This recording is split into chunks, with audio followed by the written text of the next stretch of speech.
मैं जानी भोजपुरिया चैनल के माध्यम से एक देशभक्ति गीत लेके आया हूँ। जब एक लड़की की शादी फिक्स हो जाती है तो अपने पति से कहती है फ़ोन में कि अब तो बॉर्डर पे जंग छिड़ चुका है, और लड़कियाँ कहती है कि अब तो आपके मिलिट्री ज्वाइन कर लेवे के चाही, काहे कि भारत माई से बड़ ये संसार में केहू नहीं बा। लड़किया कहतिया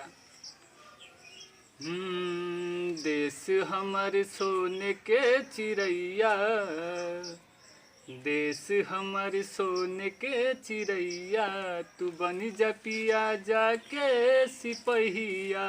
देश हमारे सोने के चिड़ैया, तू बनी जा पिया जाके सिपहिया। बनी जा सिपहिया जाके, बनी जा सिपहिया, बनी जा सिपहिया जाके, बनी जा सिपहिया। आके तोरी पकड़ी लेती बैया, तू बनी जा पिया जाके सिपहिया। देश हमारी सोने के चिड़ैया, तू बनी जा पिया जाके सिपहिया।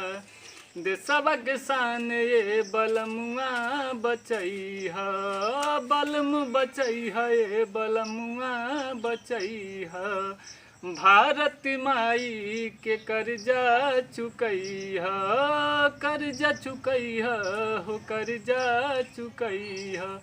जनियो बोले जय हो भारत मैया है, जनियो बोले जय हो भारत मैया। तू बनी जा पिया जाके सिपहिया।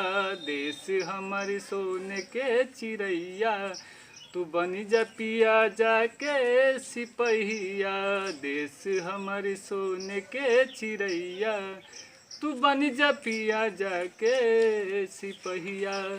अगर ये गाना आपको अच्छा लगे, चूँकि ये सॉन्ग हमारे पास फुल सॉन्ग है, मैं लिखा हूँ, जिसमें से मैं आपको 8 लाइन सुनाया हूँ। अच्छा लगे तो प्लीज़ लाइक करिए, हमारे चैनल को सब्सक्राइब करिए, हमारा सपोर्ट करिए कि मैं अपने इस गाने को, अपने एक लिरिक्स को मैं रिलीज़ करवा सकूं। क्योंकि फ़िलहाल मेरे पास पैसा नहीं है कि मैं किसी कंपनी से अपना गाना रिलीज़ कराऊंगा।